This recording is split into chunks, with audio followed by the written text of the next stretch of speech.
നമ്മുടെ വീട്ടിലെ വളരെ പ്രധാനപ്പെട്ട ഒരു ഏരിയയാണ് യഥാർത്ഥത്തിൽ അടുക്കള. അടുക്കളയുമായി ബന്ധപ്പെട്ട് ശ്രദ്ധിക്കേണ്ട ഗൗരവമുള്ള ചില കാര്യങ്ങളുണ്ട്. ആ കാര്യങ്ങൾ ശ്രദ്ധിച്ചിട്ടില്ലെങ്കിൽ വളരെയധികം അപകടകരമാകും നമ്മുടെ ജീവിതക്രമം എന്നുള്ളതാണ്.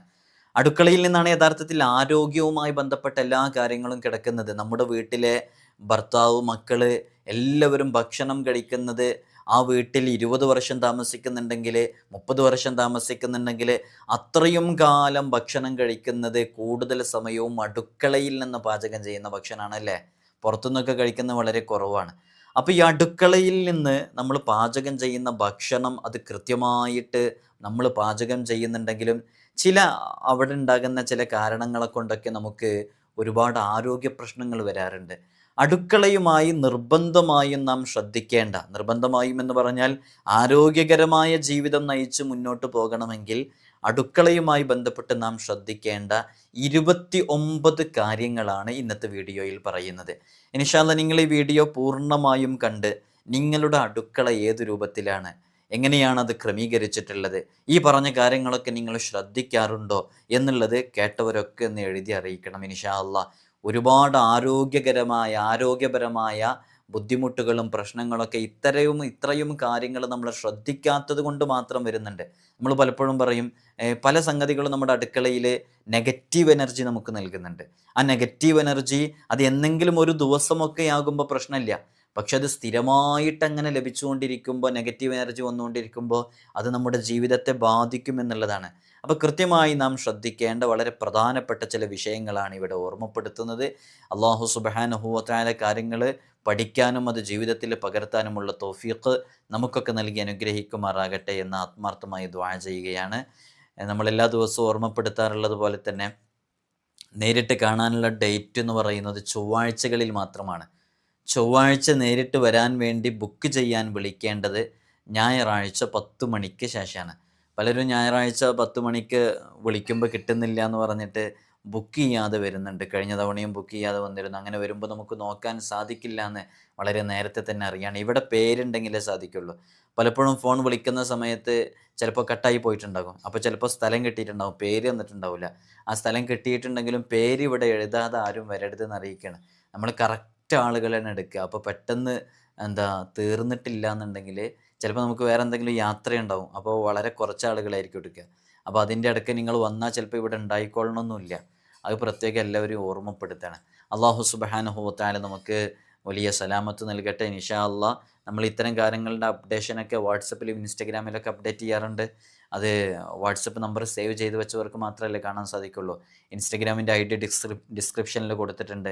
അവിടെ നോക്കിയാൽ ആ വിഷയങ്ങളൊക്കെ നിങ്ങൾക്ക് മനസ്സിലാക്കാൻ സാധിക്കുമെന്ന് ഓർമ്മപ്പെടുത്തുകയാണ്. നമ്മുടെ വീടുമായി ബന്ധപ്പെട്ടതിനെ നമ്മൾ ശ്രദ്ധിക്കുമ്പോൾ പല ആളുകളും ഇവിടെ വരുന്നത് അവരുടെ വീടുമായി ബന്ധപ്പെട്ട വിഷയങ്ങൾ പറയാനും മനസ്സിലാക്കാനും ചോദിക്കാനൊക്കെ വേണ്ടിയിട്ടാണ്. വീടിൻ്റെ ദോഷങ്ങൾ, വീടുമായി ബന്ധപ്പെട്ട് നമ്മൾ എന്തൊക്കെ ശ്രദ്ധിക്കണം, അതേപോലെ തന്നെ അവരുടെ വീടിന് ദോഷമുണ്ടെന്ന് ആരോ പറഞ്ഞിട്ടുണ്ട് എന്നുള്ളതൊക്കെ പറയാൻ വേണ്ടിയിട്ടാണ് പലപ്പോഴും വരാറുള്ളത്. ഞാൻ ആദ്യമേ പറയട്ടെ, നമുക്ക് ഒരു വീട് അവിടെ വന്ന് നേരിട്ട് ആ വീടും ആ വീട് നിൽക്കുന്ന ലാൻഡും അതേപോലെ തന്നെ അതിൻ്റെ വഴികളും റോഡുകളും അതിൻ്റെ ദിശയും അതിൻ്റെ കോണുകളും കാര്യങ്ങളൊക്കെ കൃത്യമായി മനസ്സിലാക്കി നേരിട്ട് അവിടെ വന്ന് കണ്ടാൽ മാത്രമാണ് പൂർണ്ണമായും അതിനെക്കുറിച്ച് മനസ്സിലാക്കാൻ സാധിക്കുക. പലരും സർവേ നമ്പറും അതും ഇതൊക്കെ എടുത്ത് ഇവിടെ വരാറുണ്ട്. ഒരുപാട് ആളുകൾ അങ്ങനെ വരാറുണ്ട്. അങ്ങനെയൊക്കെ നോക്കിയിട്ട് നമുക്ക് മനസ്സിലാക്കുമ്പോൾ കിട്ടുന്ന ആ അറിവ് അത് എത്രയായാലും അത് കാണാതെ ഇവിടുന്ന് പറയുമ്പോൾ അതിനൊരു ഒരു ഒരു ഒരു ലിമിറ്റ് ഉണ്ട് എന്നറിയിക്കുകയാണ്. അപ്പോൾ കൃത്യമായി നമുക്ക് മനസ്സിലാക്കാൻ സാധിക്കണം എന്നുണ്ടെങ്കിൽ നേരിട്ട് നമ്മൾ ഫിസിക്കലി ആ ലാൻഡും ആ പ്ലോട്ടും അവിടെയുള്ള സാഹചര്യങ്ങളും ആ ഭൂമിയുടെ അടിയൊഴുക്കൊക്കെ കൃത്യമായിട്ട് മനസ്സിലാക്കുമ്പോഴാണ്, ഫിസിക്കലി നമ്മൾ കാണുമ്പോഴാണ് അത് അറിയുക എന്നുള്ളത് ഓർമ്മപ്പെടുത്താൻ. ഇന്ന് നമ്മൾ ആ ഒരു വിഷയമല്ല സംസാരിക്കുന്നത്. അതുകൊണ്ടാണ് നമ്മൾ അതിനെക്കുറിച്ച് കൂടുതൽ പറയാത്തത്. നമ്മൾ ഇതുമായി ബന്ധപ്പെട്ട്, വീടുമായി ബന്ധപ്പെട്ട് വർഷങ്ങൾക്ക് മുമ്പ് ഒരു വീഡിയോ ചെയ്തിട്ടുണ്ട്. പല ആളുകളെയും ഈ പോക്കുവരവുമായി ബന്ധപ്പെട്ടുള്ള പ്രയാസങ്ങളൊക്കെ പറഞ്ഞപ്പോൾ അതിനെക്കുറിച്ച് നമ്മൾ മനസ്സിലാക്കേണ്ട ചില കാര്യങ്ങൾ ഉൾപ്പെടുത്തിയിട്ട് നമ്മളൊരു വീഡിയോ ചെയ്തിട്ടുണ്ട്. കാണാത്തവരത് കാണുക ഇൻഷാ അല്ലാഹ്. അതിലൊരുപാട് വിവരങ്ങൾ ഇതുമായി ബന്ധപ്പെട്ട് നമ്മൾ പറയുന്നുണ്ട്. നമ്മൾ ഇന്ന് ഭൂരിഭാഗം സഹോദരിമാരും ഉമ്മമാരൊക്കെ അവരുടെ പ്രധാനപ്പെട്ട സമയങ്ങൾ ചെലവഴിക്കുന്നത് അടുക്കളയിലാണ്. ഈ അടുക്കളയിൽ ചെലവഴിക്കുമ്പോൾ നമ്മൾ ശ്രദ്ധിക്കേണ്ട ചില വിഷയങ്ങളുണ്ട്. നമ്മൾ ഭക്ഷണം പാചകം ചെയ്യുന്നതിന് വേണ്ടിയിട്ട് ആണല്ലോ പ്രധാനമായിട്ട് അടുക്കള ഉപയോഗിക്കുന്നത്.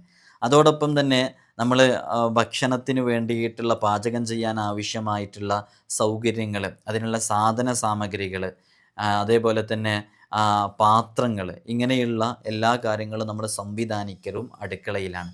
അപ്പോൾ അടുപ്പ് അടുക്കളയിൽ, അടുക്കള എന്ന് പറഞ്ഞാൽ ഈ അടുപ്പിന് മാത്രമല്ലല്ലോ, ആ ഒരു മുറിക്കാണല്ലോ, അല്ലെങ്കിൽ ആ ഒരു ഹാളിനാണല്ലോ അങ്ങനെ പറയുക. അപ്പോൾ അതിൽ നമ്മൾ എന്താ, ചിലപ്പോൾ ചില ആളുകൾ വിറക് വെക്കാറുണ്ട്. വിറകടുപ്പ് കത്തിക്കുന്നവർ ഏതെങ്കിലും ഒരു സൈഡിൽ വിറക് വെക്കും. ഈ പാചകവാതകം, നമ്മൾ ഗ്യാസ് ഉൾപ്പെടെയുള്ള സാധനങ്ങൾ ചില ഭാഗങ്ങളിൽ വെക്കും. പാത്രങ്ങൾ സൂക്ഷിച്ച് വെക്കുന്ന ഷെൽഫുകൾ ഉണ്ടാകും. അതേപോലെ തന്നെ ഭക്ഷ്യവസ്തുക്കൾ ഉണ്ടാകും, ഒരുപാട് പൊടികളും കാര്യങ്ങളൊക്കെ, ഇങ്ങനത്തെ വസ്തുക്കൾ, ഉപ്പ് തുടങ്ങിയിട്ടുള്ള എല്ലാ വസ്തുക്കളും ഉണ്ടാകും. അതോടൊപ്പം തന്നെ നമ്മൾ അവിടെ ക്ലീൻ ചെയ്ത് അത് ഒഴിവാക്കി കളയുന്ന ഒരു ഹോസ് ഉണ്ടാകും താഴ്ഭാഗത്ത്. നമ്മുടെ പാത്രം കഴുകിയിട്ട് നമ്മൾ അത് ഒഴിവാക്കി കളയുന്ന, മലിനജലം ഒഴിവാക്കി കളയുന്ന ഒരു ഹോൾ ഉണ്ടാകും. ഇങ്ങനെയുള്ള ഈ വസ്തുക്കളുമായി ബന്ധപ്പെട്ടിട്ടൊക്കെ നമ്മൾ ശ്രദ്ധിക്കേണ്ട ചില വിഷയങ്ങളുണ്ട്. അതൊക്കെ നമ്മൾ അതിൻ്റേതായ സ്ഥലത്ത് നിക്ഷേപിച്ചിട്ടില്ലെങ്കിൽ എന്താണ് സംഭവിക്കുന്നതെന്ന് ചോദിച്ചാൽ, ഏതെങ്കിലും ഒരു ദിവസമൊക്കെ അങ്ങനെ ആയതുകൊണ്ട് കുഴപ്പമില്ല. ഒരു വീട്ടിൽ ഒരാൾ താമസിക്കുന്നത് സ്വാഭാവികമായിട്ടും 10-20 കൊല്ലം, 30 കൊല്ലം, 40 കൊല്ലമൊക്കെ താമസിക്കും ഒരു വീട്ടിൽ, അല്ലേ? അങ്ങനെയായിരിക്കും, തലമുറകൾ താമസിക്കും വീടുകളിൽ. അപ്പോൾ സ്ഥിരമായിട്ട് ഇങ്ങനെ സംഭവിക്കുമ്പോൾ അത് യഥാർത്ഥത്തിൽ അതൊരു പ്രശ്നം തന്നെയാണ്. അത് നെഗറ്റീവ് എനർജിയെ ഉൽപ്പാദിപ്പിക്കും എന്നുള്ളതാണ്. നെഗറ്റീവ് ഊർജം, നെഗറ്റീവ് എനർജിയെ ഉൽപ്പാദിപ്പിക്കുക എന്ന് പറഞ്ഞാൽ അത് വളരെ ബുദ്ധിമുട്ടുണ്ടാക്കും. ഇത് ഞാനെപ്പോഴും പറയുന്നത്, ഇത് എപ്പോഴെങ്കിലും ഒരു ദിവസം നമ്മൾ താമസിക്കുന്ന ഒരു വീടാണെങ്കിൽ കുഴപ്പമില്ല. സ്ഥിരമായിട്ട് നമ്മൾ താമസിക്കണം. ഞാൻ ഒറ്റ ഉദാഹരണം പറഞ്ഞുതരാം. അടുക്കളയിൽ നമ്മൾ ശ്രദ്ധിക്കേണ്ട ചില വിഷയങ്ങൾ പറയുന്നതിന് മുമ്പ്, നമ്മളിപ്പോൾ വായു സഞ്ചാരമില്ലാത്തൊരു വീടാണെന്ന് സങ്കല്പിക്കുക.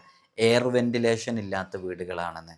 പരസ്പരം ജനലുകൾ തുറന്നാൽ എയർ ഇങ്ങോട്ട് ഉള്ളിലേക്ക് കയറി പുറത്തേക്ക് പോകുന്ന രൂപത്തിൽ എയർ വെന്റിലേഷൻ ഇല്ലാത്ത വീടുകളാണെന്ന് സങ്കല്പിക്കുക. അങ്ങനെ എയർ വെന്റിലേഷൻ ഇല്ലാത്ത വീടുകളാണെങ്കിൽ ആ വീട്ടിൽ താമസിക്കുന്ന ആളുകൾക്ക് ശ്വാസമുട്ടിൻ്റെ പ്രശ്നങ്ങൾ ഉണ്ടാകും. ഇറ്റ്സ് നോർമൽ, അത് സ്വാഭാവികമാണ്, അങ്ങനെ ഉണ്ടാകും. അതേപോലെ തന്നെ, കാരണം അവിടെ ഒരു ശുദ്ധവായു ലഭിക്കുന്നില്ല വീട്ടിൻ്റെ ഉള്ളിൽ, എയർ വെന്റിലേഷൻ നടക്കാത്തതുകൊണ്ട്. അപ്പോൾ അവിടെ വേറെയും ആരോഗ്യ പ്രശ്നങ്ങൾ ഉണ്ടാകും. തലവേദന, വീടിൻ്റെ ഉള്ളിലേക്ക് കയറി കിടക്കുന്നത് മുതൽ തലവേദന സ്ഥിരമായി ഉണ്ടാകാൻ കാരണമാകും. നമ്മളൊക്കെ ചില വീടുകളിൽ പോയി നോക്കുമ്പോൾ അവരോട് നമ്മൾ ചോദിക്കലാണ്, നിങ്ങൾക്ക് ഇന്ന രോഗമില്ലേ എന്നുള്ളത്. കാരണം ആ വീടിൻ്റെ സ്ട്രക്ചർ കണ്ടാൽ തന്നെ നമുക്ക് മനസ്സിലാക്കാൻ പറ്റും. അപ്പോൾ നമ്മൾ പ്രത്യേകം ശ്രദ്ധിക്കേണ്ടത്, അപ്പോൾ ആ വീട്ടിലിപ്പോൾ ഒരു ഉപ്പ ശരിക്കും യഥാർത്ഥത്തിൽ 10-20 കൊല്ലം താമസിക്കുകയാണ്. അപ്പോൾ 10-20 കൊല്ലവും അവർക്ക് പുതിയ ഊർജം ലഭിക്കുന്നില്ല, പുറത്തു നിന്ന് വരുന്ന വായു ലഭിക്കുന്നില്ല, ഇങ്ങനെ ലഭിക്കുന്നില്ല. വീട്ടിൽ കൂടുതൽ സമയം നിൽക്കുന്ന ഉപ്പയാണെങ്കിൽ പിന്നെ പറയുകയും വേണ്ട. ഉപ്പ ഒരു ഉദാഹരണം പറഞ്ഞാൽ, ഉപ്പയാണെങ്കിലും ഉമ്മയാണെങ്കിലൊക്കെ അവർക്ക് നല്ല ആരോഗ്യ പ്രശ്നങ്ങൾ ഉണ്ടാകും. അപ്പോൾ വീടുമായി ബന്ധപ്പെട്ട് നമ്മൾ വളരെയധികം ശ്രദ്ധിക്കേണ്ട വിഷയങ്ങളുണ്ട്. അതോട് കൂടെ തന്നെ നമ്മൾ പറയുന്നത്, ഈ അടുക്കളയുമായി ബന്ധപ്പെട്ട്, അടുക്കളയിൽ പ്രധാനമായിട്ട് ഭക്ഷണം ഉണ്ടാക്കുന്ന ഒരു ഏരിയ ആയതുകൊണ്ട് അത് നമ്മുടെ വയറിൻ്റെ ഉള്ളിലേക്ക് പോകുന്നൊരു വിഷയമാണല്ലോ. അപ്പോൾ അത് വയറ് സംബന്ധമായ രോഗങ്ങൾക്കും നമ്മുടെ ആരോഗ്യപരമായ വിഷയങ്ങൾക്കൊക്കെ കൃത്യമായി ബാധിക്കാതിരിക്കാൻ നമ്മൾ ശ്രദ്ധിക്കേണ്ട 29 കാര്യങ്ങളാണ് എന്ന് പറയുന്നത്. അല്ലാഹു സുബ്ഹാനഹു വ തആല നമുക്ക് കൃത്യമായി മനസ്സിലാക്കാനുള്ള തൗഫീഖ് നൽകട്ടെ. ഇവിടെ ഓർമ്മപ്പെടുത്താനുള്ളത്, ഈ പറയുന്നതൊക്കെ ശാസ്ത്രീയമോ അല്ലെങ്കിൽ ചില അനുഭവങ്ങളുടെ വെളിച്ചത്തിലൊക്കെയാണ് പറയുന്നത്. അപ്പോൾ ഇതിൽ ചിലത് പറയുമ്പോൾ നിങ്ങൾ വിചാരിക്കും അതിൻ്റെയൊക്കെ ആവശ്യമുണ്ടോയെന്ന്. അതിൻ്റെയൊക്കെ ആവശ്യമുണ്ടോയെന്ന് പറഞ്ഞാൽ, നമ്മൾ പല സ്ഥലങ്ങളിലും പോയി നോക്കുമ്പോൾ അവിടെ അവർക്കുണ്ടാകുന്ന ചില പ്രശ്നങ്ങളുടെ കാരണം ഇതാണെന്ന് മനസ്സിലാക്കുന്നു. വേറെയും ചില വീടുകളിൽ അങ്ങനെ കാണുന്നു, മറ്റു ചില വീടുകളിൽ അങ്ങനെ കാണുന്നു. അപ്പോൾ നമ്മൾ അനുമാനിക്കുന്നു ഇവിടെയുള്ള ആൾക്കും അവിടെയുള്ള ആൾക്കും അവിടെയുള്ള ആളുകൾക്കും സെയിം കണ്ടീഷനാണ്, ഒരേ രോഗമാണ്, ഒരേ പ്രശ്നമാണ്. അപ്പോൾ ഈ വീടിൻ്റെ സ്ട്രക്ചറും അവർ 3 പേരുടെയും ഒരേതാണ്. അപ്പോൾ അവരുടെ ഒരു കാരണം ഇതാണെന്ന് നമ്മൾ മനസ്സിലാക്കുന്നു. അങ്ങനെയാണല്ലോ നമുക്ക് ആ അനുഭവത്തിൽ നിന്ന് മനസ്സിലാക്കിയ ചില കാര്യങ്ങളും അതേപോലെ തന്നെ ശാസ്ത്രീയമായിട്ട് മനസ്സിലാക്കപ്പെട്ട ചില കാര്യങ്ങളും, ഓരോന്നിനും ഓരോ ശാസ്ത്രമുണ്ട്, അതിനനുസരിച്ചാണ് കാര്യങ്ങൾ. ഇപ്പോൾ വീടുമായി ബന്ധപ്പെട്ട ശാസ്ത്രമാണ് വാസ്തുശാസ്ത്രം എന്ന് പറയുന്നത്. അത് ശരിക്ക് ഹൈന്ദവാചാരവുമായി ബന്ധപ്പെട്ട് കിടക്കുന്നത് എന്ന് പറഞ്ഞ് അതിനെ തള്ളി മാറ്റേണ്ടതൊന്നല്ല. അതിൽ കൊള്ളേണ്ടത്, നമുക്ക് മനസ്സിലാക്കേണ്ടത് അനുഭവങ്ങളുടെ വെളിച്ചത്തിൽ നിന്നും നമുക്ക് ബോധ്യപ്പെട്ട ചില വിഷയങ്ങളുണ്ട്. അതുമാത്രമേ നമ്മളിവിടെ പറയാറുള്ളൂ. അപ്പോൾ ആദ്യമായിട്ട് നമ്മൾ ശ്രദ്ധിക്കേണ്ടത് വാസ്തുശാസ്ത്രപരമായി ഓരോന്നിനും അതിൻ്റേതായ ശാസ്ത്രം നമ്മൾ പരിഗണിക്കണം. നമ്മൾ ഒരു സഹോദരി ഗർഭിണിയായി കഴിഞ്ഞാൽ, പ്രഗ്നൻ്റ് ആയി കഴിഞ്ഞാൽ, നമ്മൾ ആ പ്രഗ്നൻസിയെക്കുറിച്ച് അറിയുന്ന ഗൈനക്കോളജിസ്റ്റിനെ സമീപിക്കണം. അവർ പറയുന്നതാണ് അതുമായി ബന്ധപ്പെട്ട് നമ്മൾ പരിഗണിക്കേണ്ടതല്ലേ. ഒരാൾക്ക് ഹേർട്ടുമായി ബന്ധപ്പെട്ട പ്രശ്നമുണ്ട്, എന്നാൽ ഹേർട്ടുമായി ബന്ധപ്പെട്ട് എന്താ ട്രീറ്റ്മെൻറ്റ് ചെയ്യുന്ന നമ്മൾ അതിൻ്റെ കാർഡിയോളജിസ്റ്റിനെ നമ്മൾ എന്ത് ചെയ്യണം, സമീപിക്കണം. അപ്പോൾ ഓരോന്നിനും അതിൻ്റേതായ ശാസ്ത്രമുണ്ട്.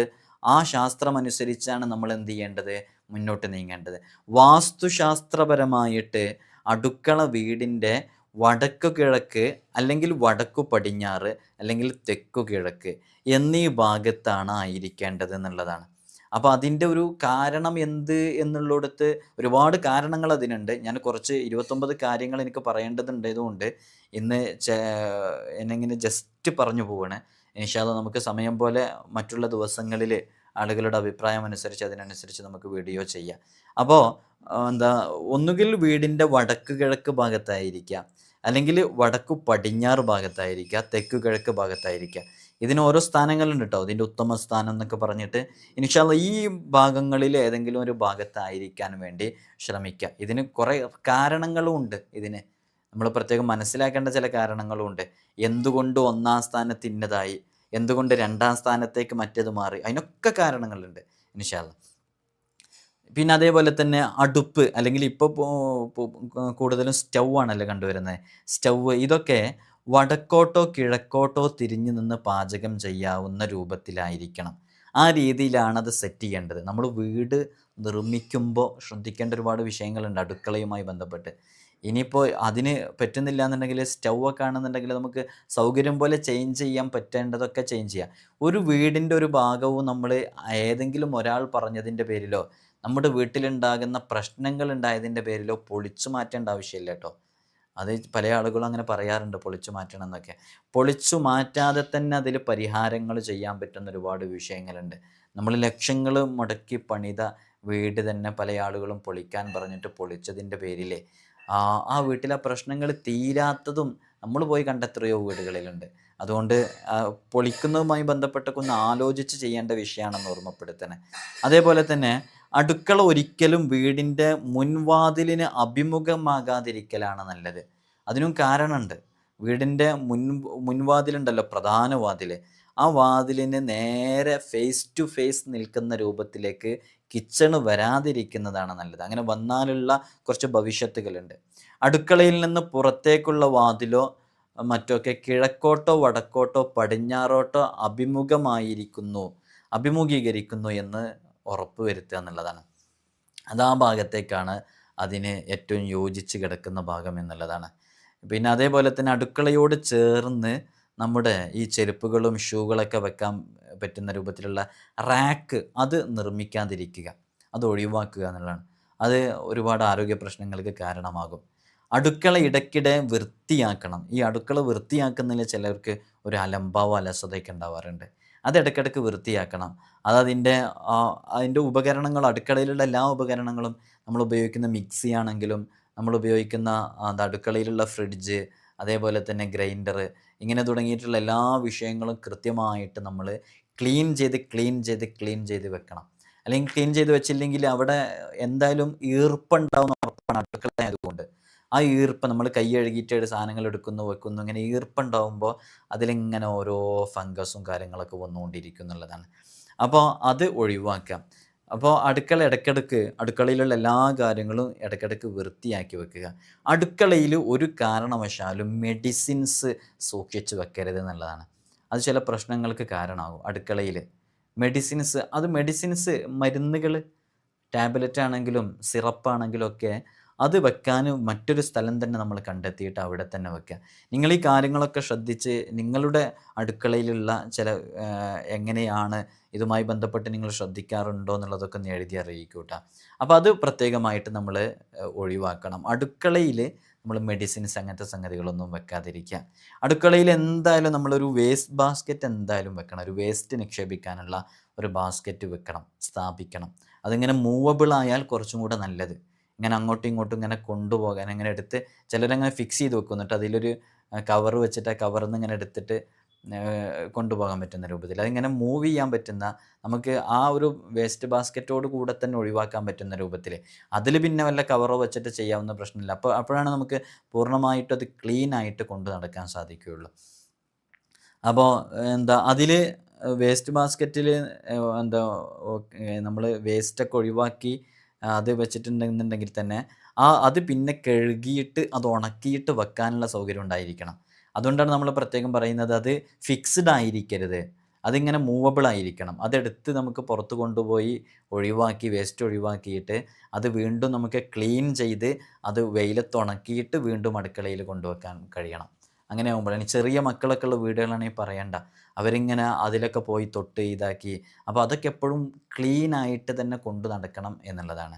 എല്ലായ്പ്പോഴും അടുക്കള അത് വൃത്തിയുള്ളതും നന്നായി ചിട്ടപ്പെടുത്തിയതും സാധനങ്ങൾ നിറഞ്ഞു കവിയാത്തതുമായ ഫ്രിഡ്ജായി സൂക്ഷിക്കണം. ചില ഫ്രിഡ്ജൊക്കെ ഒന്ന് തുറന്നു നോക്കിയിട്ടുണ്ടെങ്കിൽ തുറക്കുന്നതോടുകൂടെ അതിലുള്ള സാധനങ്ങളൊക്കെ താഴേക്ക് വീഴും. അത്രമേൽ നിറച്ചു വെച്ചതായിരിക്കും. അങ്ങനെ നിറച്ച് വെക്കരുത് എന്നുള്ളതാണ്. ഫ്രിഡ്ജ് കാലിയായി കിടക്കുന്നതിന് പ്രശ്നമൊന്നുമില്ല. നമ്മൾ പറയുന്നുണ്ട് കാലിയായി കിടക്കേണ്ടാത്ത ചില കാര്യങ്ങളുണ്ട്, അത് നമ്മൾ പറയുന്നുണ്ട്. ഫ്രിഡ്ജ് കാലിയായി കിടന്നുകൊണ്ട് ഫ്രീ ആയി കിടന്നുകൊണ്ട് ഒരു പ്രശ്നമില്ല.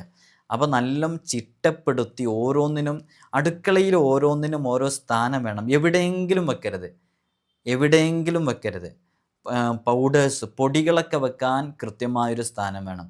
അടുക്കള പാചകം ചെയ്യുന്ന അതിന് നേതൃത്വം നൽകുന്ന ഒരാളോട് ഉപ്പ് എവിടെയാണെന്ന് ചോദിച്ചാൽ അത് കൃത്യമായിട്ട് ഇന്ന സ്ഥലത്താണെന്ന് പറഞ്ഞു കൊടുക്കാൻ പറ്റണം. അതേപോലെ തന്നെ കത്തി എവിടെയാണെന്ന് ചോദിച്ചാൽ അത് ഇന്ന സ്ഥലത്താണെന്ന് നമുക്ക് ബെഡ്റൂമിൽ തന്നെ പറഞ്ഞു കൊടുക്കാൻ. അടുക്കളയിലുണ്ട്, അത് അവിടെ എവിടെയെങ്കിലും തിരഞ്ഞാൽ മതി. അത് ചിട്ടയില്ലാത്തതിൻ്റെ അടയാളമാണ്. ഒരു ചിട്ട വേണം. അത് കത്തി വെക്കാൻ എപ്പോഴും ഒരു സ്ഥലം. അതേപോലെ തന്നെ അത് നമ്മുടെ വർക്കിനെ വളരെയധികം, അടുക്കളയിലുള്ള പണികളെ വളരെയധികം എളുപ്പമാക്കും. കാരണം പെട്ടെന്ന് സാധനങ്ങൾ തിരഞ്ഞെടുക്കേണ്ട ആവശ്യം വരില്ല. ഒരു ചിട്ടയുണ്ടാകും, നമുക്ക് നല്ല കോൺഫിഡൻ്റ് ഉണ്ടാകും നമുക്ക് പണിയെടുക്കാൻ. ചിലരൊക്കെ അടുക്കളയിൽ കയറി കഴിഞ്ഞാൽ ഭക്ഷണം പാചകം ചെയ്യാൻ നല്ലോണം അറിഞ്ഞിട്ടും അതിനൊരു കൃത്യമായ ഒരു ടേസ്റ്റ് വരാത്തത് എന്താണെന്ന് ചോദിച്ചാൽ അത് ഓരോന്നും അതിൻ്റേതായ സ്ഥലങ്ങളിൽ വെക്കാത്തത് കൊണ്ടാണ്. അപ്പോൾ അത് പ്രത്യേകം ശ്രദ്ധിക്കുക. ഈ രൂപത്തിൽ നന്നായി ചിട്ടയോടുകൂടെ ഓരോ സ്ഥലത്ത് വെക്കുക. ഈ അരി, അതേപോലെ തന്നെ മൈദ, ഈ മഞ്ഞൾ, ഉപ്പ് എന്നിങ്ങനത്തുള്ള സാധനങ്ങളൊക്കെ ഉണ്ടല്ലോ, ഈ സാധനങ്ങൾ ഇത് പ്രധാനമായിട്ട് ഈ 4 സാധനങ്ങൾ, ഇതുപോലെയുള്ള സാധനങ്ങൾ, ചില പ്രധാനപ്പെട്ട സാധനങ്ങൾ അത് തീരുന്നതിന് മുമ്പ് വീണ്ടും പാത്രത്തിൽ നിറച്ച് വെക്കുക എന്നുള്ളതാണ്. അത് ചില വസ്തുക്കൾ നമ്മൾ ആവശ്യമില്ലാതെ കിടക്കുമ്പോൾ അതിന് നെഗറ്റീവ് എനർജി ആയിട്ട് മാറും. വീട്ടിലിപ്പോൾ ഒരു ബോട്ടിലുണ്ട്, ആ ബോട്ടിൽ 2-3 മാസമായിട്ട് നമ്മുടെ അടുക്കളയുടെ ഷെൽഫിൽ, റാക്കിൽ ഇങ്ങനെ കിടക്കുന്നുണ്ട്. അതൊരു ആവശ്യമില്ലാണ്ട് അവിടെ നിൽക്കുകയാണ്.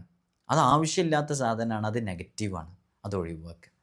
ആവശ്യമില്ലാത്ത സാധനങ്ങളൊക്കെ അടുക്കളയിൽ നിന്ന് ഒഴിവാക്കി ആവശ്യമുള്ളത് മാത്രം വെക്കുക. ആവശ്യമില്ലാത്തതൊക്കെ നെഗറ്റീവായിരിക്കും എന്നുള്ളതാണ്, അത് പ്രത്യേകം ശ്രദ്ധിക്കുക.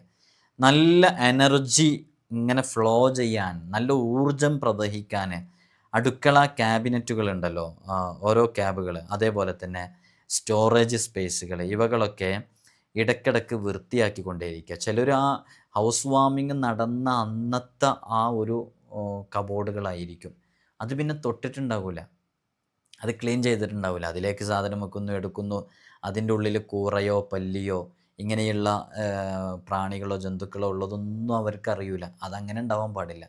അത് വളരെയധികം ശ്രദ്ധിച്ചാണ് നാം കൈകാര്യം ചെയ്യേണ്ടത്. അത് ഇടയ്ക്കിടയ്ക്ക് എന്ത് ചെയ്യണം? ക്ലീൻ ചെയ്തുകൊണ്ടേയിരിക്കണം.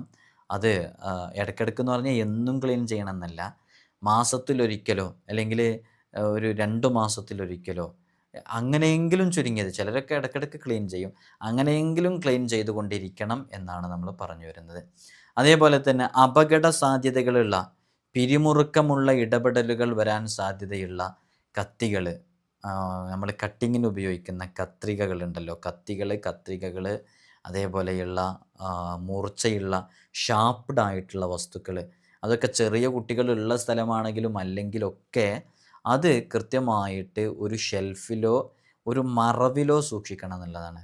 നമുക്ക് ഈ കത്തികളൊക്കെ വാങ്ങിക്കാൻ കിട്ടുമ്പോൾ തന്നെ അതൊരു പ്രത്യേക കവറിലായിരിക്കും, മറച്ചിട്ടായിരിക്കും സൂക്ഷിച്ചിട്ടുണ്ടായിരിക്കുക. അങ്ങനെയാണ് അതൊക്കെ യഥാർത്ഥത്തിൽ സൂക്ഷിക്കേണ്ടത് കേട്ടോ. അപ്പോൾ അങ്ങനെ സൂക്ഷിക്കുക, അല്ലെങ്കിൽ ഈ രൂപത്തിൽ സൂക്ഷിക്കുക.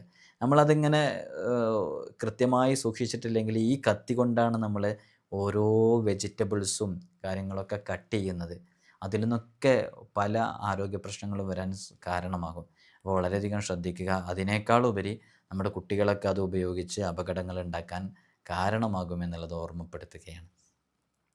അപ്പോൾ ഇനി ഒരു ചെറിയൊരു ടിപ്സ് എന്ന് പറയുന്നത്, നമ്മൾ ഈ നമ്മുടെ വീട്ടിൽ അടുക്കളയിൽ പ്രത്യേകിച്ചൊരു പോസിറ്റീവ് എനർജി ഉണ്ടാകാൻ വേണ്ടിയിട്ട് ചിലരൊക്കെ പറയാറുണ്ട്, ഈ കറുവപ്പട്ട, ഈ ഓറഞ്ച് തൊലികൾ അല്ലെങ്കിൽ നാരങ്ങയുടെ തൊലികൾ എന്നിവ തിളപ്പിച്ച് അതിങ്ങനെ തിളപ്പിച്ച് അതിൻ്റെ ഒരു എന്താ ആവിയും അതിൻ്റെ ഒരു സ്മെല്ലൊക്കെ നമ്മുടെ അടുക്കളയിൽ ഉണ്ടായിക്കഴിഞ്ഞാൽ നല്ലൊരു ഒരു സ്മെല്ല്, ഒരു സുഗന്ധം, അതിൻ്റെ ഇത് അടുക്കളയോട് യോജിച്ച ഒരു ഗന്ധമായിട്ട് മാറും. അപ്പോൾ അത് ഇടയ്ക്കിടയ്ക്കൊന്ന് ചെയ്യുന്നത് അത് അതിലൊരു പോസിറ്റീവ് എനർജി ഉണ്ടാകാൻ കാരണമാകും എന്നുള്ളതാണ്. അപ്പോൾ ഈ കറുവപ്പട്ട, ഓറഞ്ച് തൊലികൾ അല്ലെങ്കിൽ നാരങ്ങയുടെ തൊലികളൊക്കെ ഉപയോഗിച്ച്. പിന്നെ ഈ വാസ്തുശാസ്ത്രപരമായിട്ട് നമ്മൾ ഓരോന്നിൻ്റെയും ശാസ്ത്രം നോക്കണം. അതുമായി ബന്ധപ്പെട്ട് വാസ്തുശാസ്ത്രപരമായിട്ട് അടുക്കളയുടെ അനുയോജ്യമായ ദിശ എന്ന് പറയുന്നത് അത് ശരിക്കും കിഴക്ക് ഭാഗമാണ്. അപ്പോൾ അതിന് കാരണങ്ങളുണ്ട്. നമ്മളിപ്പോൾ കാരണങ്ങളിലേക്ക് ഇപ്പോൾ തന്നെ നമുക്ക് അവസാനിപ്പിക്കാൻ കഴിയില്ല മുഴുവനായിട്ട്. വാസ്തുശാസ്ത്രപരമായിട്ട് നമ്മൾ അടുക്കളയുടെ പ്രധാനപ്പെട്ട ഭാഗം എന്ന് പറയുന്നത് നമ്മൾ പറഞ്ഞല്ലോ, അത് കിഴക്ക് ഭാഗമാണെന്ന്. ആ കിഴക്ക് ഭാഗം കാരണം നമ്മൾ സൂര്യനെ ഉദിക്കുന്നത് യഥാർത്ഥത്തിൽ കിഴക്ക് ഭാഗത്തു നിന്നാണ്.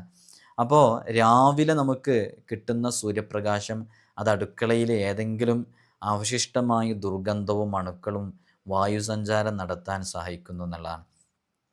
അപ്പോൾ എന്തെങ്കിലും നമ്മൾ രാത്രി ഏകദേശം ഇങ്ങനെ സൂര്യപ്രകാശം ഇല്ലാത്ത സമയമാണ്, കുറച്ച് സമയം അങ്ങനെ. അപ്പോൾ ആ സമയം ഇങ്ങനെ വീട്ടിലിങ്ങനെ അങ്ങനെ നിൽക്കുന്ന സമയത്ത് അടുക്കളയിൽ ഒരുപാട് ദുർഗന്ധങ്ങളൊക്കെ ശേഷിച്ചിരിക്കാൻ സാധ്യതയുണ്ട്. ആ ദുർഗന്ധങ്ങളൊക്കെ പോയി നല്ല ഒരു വായുസഞ്ചാരം നടക്കാൻ കാരണമാകും കിഴക്കു ഭാഗത്ത് നമ്മുടെ അടുക്കള സംവിധാനിക്കുമ്പോൾ. നമ്മൾ അടുക്കളയുടെ ദിശ മുമ്പ് പറഞ്ഞപ്പോൾ നിങ്ങൾ ശ്രദ്ധിച്ചിട്ടുണ്ടോ? നമ്മളെങ്ങനെ പറഞ്ഞത്? വടക്കു കിഴക്ക്, വടക്കു പടിഞ്ഞാറ്, തെക്കു കിഴക്ക് എന്നീ ഭാഗങ്ങളാണ് നമ്മൾ പറഞ്ഞത്. അപ്പോൾ ഈ കിഴക്കുമായി ബന്ധപ്പെടാവുന്ന ഏതെങ്കിലും രൂപത്തിൽ വരാകുന്ന രൂപത്തിലുള്ള ദിശകൾ നമ്മൾ പറയാൻ തന്നെ കാരണം കിഴക്കു ഭാഗമാണ് യഥാർത്ഥത്തിൽ അടുക്കളയുടെ അനുയോജ്യമായ ഒരു സ്ഥലമായിട്ട് വാസ്തുശാസ്ത്രത്തിലൊക്കെ പറയുന്നത്. അപ്പോൾ സൂര്യപ്രകാശം പ്രഭാതത്തിൽ തന്നെ അതിങ്ങനെ വരുന്നത് ഡയറക്റ്റ് നമ്മുടെ അടുക്കളയിലേക്ക് വരുമ്പോൾ അതിൽ നല്ലൊരു എയർ വെൻറ്റിലേഷൻ ഉണ്ടാകാൻ കാരണമാകും. ഇരുട്ടിൽ സാധാരണയായി വളരുന്ന അണുക്കളെ ഓരോ പ്രഭാതത്തിലും ഈ ഒരു സൂര്യപ്രകാശം തട്ടുന്നതോടുകൂടെ അത് നശിക്കാനും അതിനെ ഇല്ലായ്മ ചെയ്യാനും കാരണമാക്കുന്നുള്ളതാണ്. അപ്പോൾ നിങ്ങൾ നോക്കൂ, ഇതെല്ലാ ദിവസവും നമ്മൾ തന്നെ ചെയ്യാതെ ഓട്ടോമാറ്റിക്കായിട്ട് പ്രകൃതിയിൽ നിന്ന് ലഭിക്കുന്നതാണിത്. ഇതൊരാൾ കൃത്യമായി പഠിച്ചു മനസ്സിലാക്കാതെ വീട് നിർമ്മാണം നടത്തുമ്പോൾ ഇതിൻ്റെ ഓപ്പോസിറ്റ് ദിശയിലേക്ക് കൊണ്ടുവന്നാൽ ഓരോ ദിവസവും നമ്മളറിയാതെ ഈ ഒരു ഉപകാരം, ബെനിഫിറ്റ് നമുക്ക് നഷ്ടപ്പെടുകയാണ്. അത് വളരെയധികം ശ്രദ്ധിക്കണം. ഇപ്പം ഒന്നിലധികം വിൻഡോസ്, ജനലുകൾ ഉണ്ടായിരിക്കുക എന്നുള്ളത് വളരെ പ്രധാനപ്പെട്ടതാണ്. കിച്ചണിൽ ജനലുകൾ ഉണ്ടായിരിക്കൽ വളരെ പ്രധാനപ്പെട്ട. നിങ്ങളുടെ കിച്ചണിൽ വിൻഡോസുകൾ ഇല്ല എന്നുണ്ടെങ്കിലുള്ള ബുദ്ധിമുട്ട് നിങ്ങൾക്ക് കൃത്യമായിട്ട് അനുഭവിച്ചറിയുന്നവരായിരിക്കും. അതിലെല്ലാം കെട്ടിക്കിടക്കും. നമുക്ക് ആരോഗ്യ പ്രശ്നം നന്നായിട്ടുണ്ടാകും. ഒരു ശ്വാസമുട്ടുള്ളയാളെ സംബന്ധിച്ചിടത്തോളം, ഒരു തലവേദനയുള്ളയാളെ സംബന്ധിച്ചിടത്തോളം ഭയങ്കര പ്രയാസമായിരിക്കും. അത് അങ്ങേയറ്റത്തെ ബുദ്ധിമുട്ടായിരിക്കും. അതുകൊണ്ട് വീട് ഉണ്ടാക്കുമ്പോൾ ഉള്ള വീട്ടിലൊക്കെ ശ്രദ്ധിക്കേണ്ടത് ഒന്നിലധികം വിൻഡോസുകൾ ഉണ്ടായിരിക്കുന്ന വളരെയധികം ഉപകാരമാണ്. അത് ഈ പോസിറ്റീവ് എനർജികളുടെ ഒഴുക്ക് സുഗമമാക്കുകയും അടുക്കളയിൽ ആവശ്യത്തിന് വായുസഞ്ചാരവും പ്രകാശവും അനുവദിക്കുകയും ചെയ്യുന്നു എന്നുള്ളതാണ്. അപ്പോൾ ഒന്നിലധികം വിൻഡോസുകൾ, ജനലുകൾ ഉണ്ടായിരിക്കുക. അത് പരസ്പരം ആ അടുക്കളയിൽ അതൊക്കെ കണ്ട് മനസ്സിലാക്കി ചെയ്യേണ്ടതാണ്. ആ അടുക്കളയിൽ കൃത്യമായി വായുസഞ്ചാരം ഉള്ളിലേക്ക് വന്ന് പുറത്തേക്ക് പോയി ഒരു ഫ്ലോക്ക് പറ്റുന്ന രൂപത്തിലായിരിക്കുക എന്നുള്ളതാണ്. ഈ സൂര്യൻ്റെയും കാറ്റിൻ്റെയൊക്കെ എളുപ്പത്തിൽ പ്രവേശിക്കാൻ, കിരണങ്ങൾ പ്രവേശിക്കാൻ കഴിയുന്ന തരത്തിൽ അടുക്കളയുടെ കിഴക്ക്, തെക്ക് അല്ലെങ്കിൽ വടക്ക് അല്ലെങ്കിൽ പടിഞ്ഞാറ് വശങ്ങളിൽ ജനലുകൾ സ്ഥാപിക്കണം. അപ്പോൾ ഏത് ഭാഗങ്ങളിലാണ് ജനൽ കൊടുത്താലാണ് കാറ്റിൻ്റെയും സൂര്യൻ്റെയും ഒക്കെ കിരണങ്ങൾ, അതിൻ്റെ അംശങ്ങളൊക്കെ നമ്മുടെ വീട്ടിലേക്ക് വന്ന് ഒരു ഫ്ലോ ഉണ്ടാകുക എന്നുള്ളതാണ് പറഞ്ഞിട്ടുള്ളത്. അപ്പോൾ ആ ഫ്ലോക്ക് അനുസരിച്ച് വെക്കണം എന്നുള്ളതാണ്. സിങ്ക് ഉണ്ടല്ലോ, സിങ്ക്, അത് അടുപ്പിന് സമാന്തരമായ ഒരേ ദിശയിൽ സ്ഥാപിക്കരുത് എന്നുള്ളതാണ്. അങ്ങനെ സ്ഥാപിച്ചിട്ടില്ല എന്നുള്ള ഉറപ്പ് വരുത്തുക. കാരണം വാസ്തുശാസ്ത്രപ്രകാരം തീയുടെയും വെള്ളത്തിൻ്റെയൊക്കെ ഘടകങ്ങൾ പരസ്പരം എതിർക്കുന്നു എന്നുള്ളതാണ്. ഒരുമിച്ച് വെച്ച് കഴിഞ്ഞാൽ അത് പ്രതികൂല ഫലങ്ങൾ നമ്മുടെ അടുക്കളയുമായി ബന്ധപ്പെട്ട് നമ്മുടെ ജീവിതത്തിലൊക്കെ വരാനുള്ള സാധ്യത ഉണ്ടായേക്കാന്ന്. നമ്മൾ ഈ തെറ്റിദ്ധാരണയുടെ കാര്യങ്ങളൊക്കെ പരമാവധി ഒഴിവാക്കണം എന്നുള്ളതാണ്, അല്ലേ? ഒരാൾക്ക് അങ്ങനെയാണെന്ന് പിന്നീട് തോന്നിയാലോ? അപ്പോൾ നമ്മൾ മാക്സിമം അത്തരം കാര്യങ്ങൾ എന്ത് ചെയ്യുക, ഒഴിവാക്കാം. ഇത് ഒഴിവാക്കി എന്നുള്ളതുകൊണ്ട് നമുക്ക് എന്തെങ്കിലും സംഭവിക്കാനുണ്ടോ? ഇനി പിന്നീട് എന്തെങ്കിലും രോഗങ്ങൾ ഉണ്ടാകുമ്പോൾ ആരെങ്കിലും വന്നിട്ട് പറയാണ് അത് അവിടെ അത് വന്നതുകൊണ്ടാണ്, ഇവിടെ ഇത് വന്നതുകൊണ്ടാണെന്ന് പറഞ്ഞാൽ നമ്മൾ ടെൻഷനായി, അല്ലേ? നേരെ മറിച്ച് ആദ്യമേ നമ്മളിത് ശ്രദ്ധിക്കണം. ഇനി ഇതിലൊന്നും ഒരാൾക്ക് വിശ്വാസമില്ല എന്ന് സങ്കല്പിക്കുക. എന്നാൽ വിശ്വാസമില്ലാത്ത ആളുകളും ഇത് പരിഗണിച്ച് ഉണ്ടാക്കി എന്നുള്ളതുകൊണ്ട് എന്താണ് പ്രശ്നം? അതുകൊണ്ട് ഒരു നേട്ടമുണ്ട്. എന്താണെന്ന് വെച്ചാൽ പിന്നീട് ആ വീട്ടിൽ ഇങ്ങനെ മരണങ്ങൾ സംഭവിക്കുന്നു നന്നായിട്ട്. അപ്പോൾ ആരോ വന്നിട്ട് വീടിനെന്തോ ദോഷമുണ്ടെന്ന് പറയുന്നു. അങ്ങനെ വന്ന് നോക്കുമ്പോൾ ഇങ്ങനെയുള്ള എന്തെങ്കിലും കാരണങ്ങൾ പറയുമ്പോൾ നമ്മളവിടെ ടെൻഷനായില്ലേ? അപ്പോൾ ആദ്യമേ ഇത് ശ്രദ്ധിക്കുന്നത് നല്ലതാണെന്നാണ് എൻ്റെ ഒക്കെ ഒരു അഭിപ്രായം കേട്ടോ. ഞാൻ പലപ്പോഴും അത്തരം കാര്യങ്ങളൊക്കെ പലരും നമ്മളോട് ചോദിക്കുമ്പോൾ ആ രൂപത്തിലാണ് നിർദ്ദേശിച്ചു കൊടുക്കാറുള്ളത്. അല്ലാഹു സുബ്ഹാനഹു വ തആല നമ്മുടെ വീട്ടിലുള്ള എല്ലാ പ്രയാസങ്ങളും നമുക്ക് വലിയ റാഹത്തും സന്തോഷമൊക്കെ നൽകി അനുഗ്രഹിക്കുമാറാകട്ടെ. ഇനിയും കുറച്ച് കാര്യങ്ങളും കൂടെ ഇതുമായി ബന്ധപ്പെട്ട് പറയാനുണ്ട്. ഇൻഷാ അല്ലാഹ് അതൊരു മറ്റൊരു വീഡിയോയിൽ പറയും. ഇപ്പോൾ പകുതി കാര്യങ്ങൾ മാത്രമേ നമ്മൾ പറഞ്ഞിട്ടുള്ളൂ. നമ്മുടെ അടുക്കളയിൽ കൊടുക്കൽ അനുയോജ്യമായ ചില നിറങ്ങളുണ്ട് അടുക്കളയുടെ പെയിൻറ്റുമായി ബന്ധപ്പെട്ടിട്ട്. ഇപ്പോൾ ചില ആളുകളൊക്കെ ചില വീടുകളിലൊക്കെ ചെന്ന് നോക്കിയാൽ അടുക്കളയിൽ എത്ര വലിയ ലൈറ്റ് ഇട്ട് കഴിഞ്ഞാലും അടുക്കളങ്ങ് വെളിച്ചമുള്ളത് പോലെ തോന്നുമല്ലോ, ഇരുണ്ട പോലെ തോന്നുക. അപ്പോൾ അതിനനുസരിച്ചുള്ള പെയിൻ്റാണ് തിരഞ്ഞെടുക്കേണ്ടത്. അത് നമ്മൾ ഇൻഷാ അല്ലാഹ് അടുത്ത വീഡിയോയിൽ പറയാം. അതേപോലെ തന്നെ അടുക്കളയുമായി ബന്ധപ്പെട്ട് അതിൻ്റെ ചുവരിനോട് ചേർന്ന് നിൽക്കുന്ന ടോയ്ലറ്റ്, ബാത്റൂം, ഇതുമായി ബന്ധപ്പെട്ട് നമ്മൾ ശ്രദ്ധിക്കേണ്ട ചില വിഷയങ്ങളുണ്ട്. അത് നമ്മൾ അടുത്ത വീഡിയോയിൽ പറയാമെന്നുള്ള ഉദ്ദേശമാണ്. ഇപ്പോൾ സമയം കൂടുതലായി പോകും.